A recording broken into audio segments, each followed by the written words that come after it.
मुसाफिर मैं कल भी था, मुसाफिर मैं आज भी हूँ।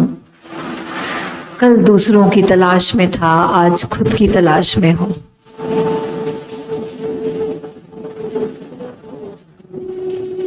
पूरा जीवन जब हम बाहर की तरफ दौड़ते हैं,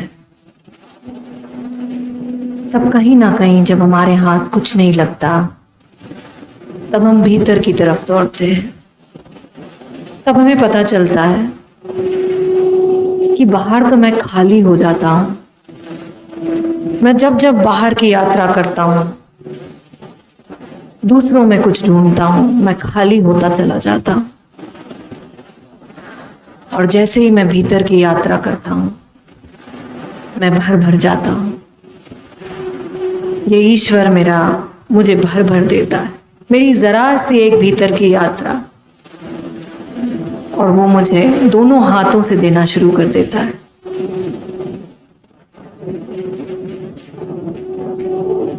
ये बस मेरा मैं ही तो है जो मुझे रोकता है। ये अटकान, ये पत्थर जो मैंने खुद लगा रखे होते हैं कि वो बरस नहीं पाता मुझ पर। ये भीतर की यात्रा जब मैं करता हूं, अपने मैं को विलीन करता हूं, वो बरस पड़ता है, फूट पड़ता है मेरे ऊपर।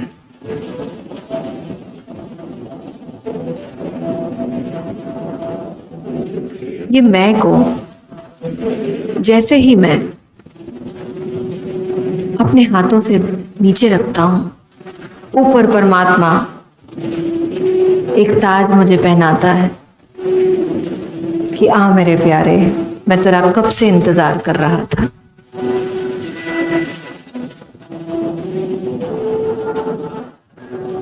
न था कुछ तो खुदा था, कुछ न होता मैं तो क्या होता।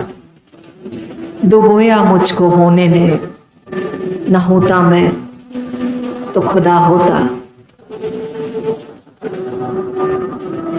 ये मैं को ही हमें मिटाना है बस, और वो प्रकट हो जाता है। ये जो ध्यान विधियां हम कर रहे हैं, ये खुद की यात्रा है, अपने भीतर जाने की यात्रा। ये बार बार ये जो चोट हम करते हैं, ये जो बार बार हम ये प्रयोग करते हैं, वो और कुछ नहीं, वो पत्थर के फूटने की देर है और कुछ नहीं। झरना फूट पड़ता है।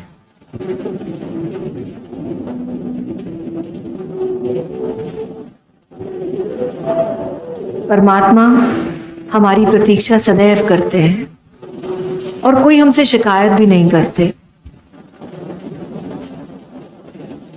हम जब भी बैठेंगे आंख बंद करके और अपने भीतर जाएंगे, तो वो सतत हमेशा वहां मौजूद होते हैं, एक मुस्कुराते चेहरे के साथ।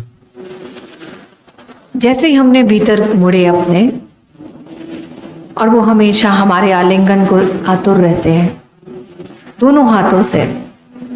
कभी ऐसा नहीं हुआ कि आप भीतर मुड़े और आपको लगा कि वो नाराज बैठा है, कभी नहीं। एक मदमाता हंसता चेहरा आपके भीतर सदैव प्रकाशित है। वो कभी हमारा हाथ नहीं छोड़ते।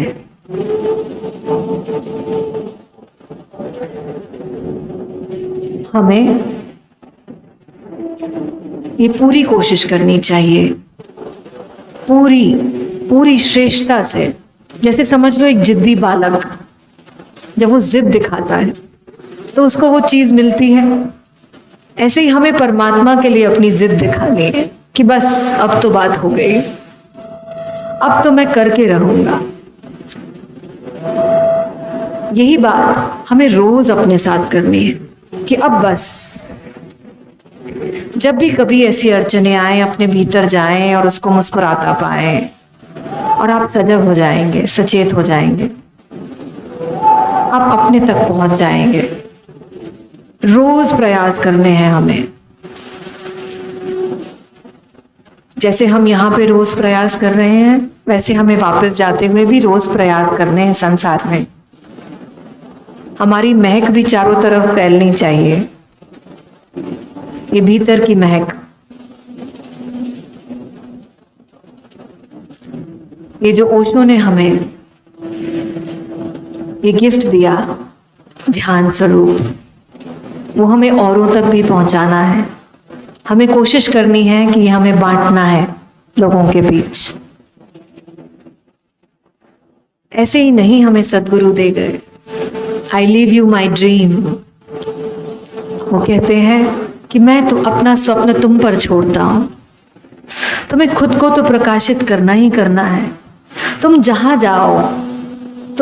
जाओ तुम्हारा हर्ष, तुम्हारा उल्लास, तुम्हारा ध्यान सब लोगों को प्रकाशित करे, और तुम तक आने की पहुंच तक उनके अंदर भी ये सवाल उठे कि तुम्हें हुआ क्या है, तुम कैसे ऐसे महकते हो, कैसे ऐसे मदमाते हो, कैसे चहकते हो, और कैसे अपने आप में मस्त रहते हो। तो बहुत लोगों को जोड़ें अपने साथ। सबसे बड़ी गुरु सेवा यही होती है कि ज्योत से ज्योत हम जलाते चलेंगे। जितने लोग तक हम अपने सद्गुरु ओशो का ये मैसेज पहुंचा पाए, जितना हम उनके लिए कार्य कर पाए, उतना कम है इस जीवन में। ओशो ने हमें भेंट दी ये इवनिंग सत्संग,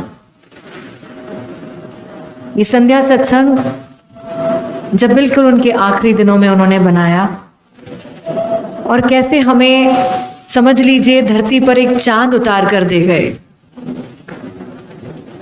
ये सफेद चोगा जो हमें पहनाया और कुछ नहीं, ये शाम का चांद है जो उन्होंने हमें दिया, और कहा कि जो बात बोली नहीं जा सकती सिर्फ अनुभव की जा सकती है।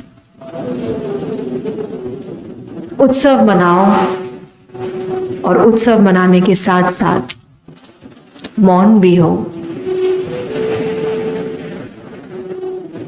तो आइए इस शाम को हम और मत बनाते हैं।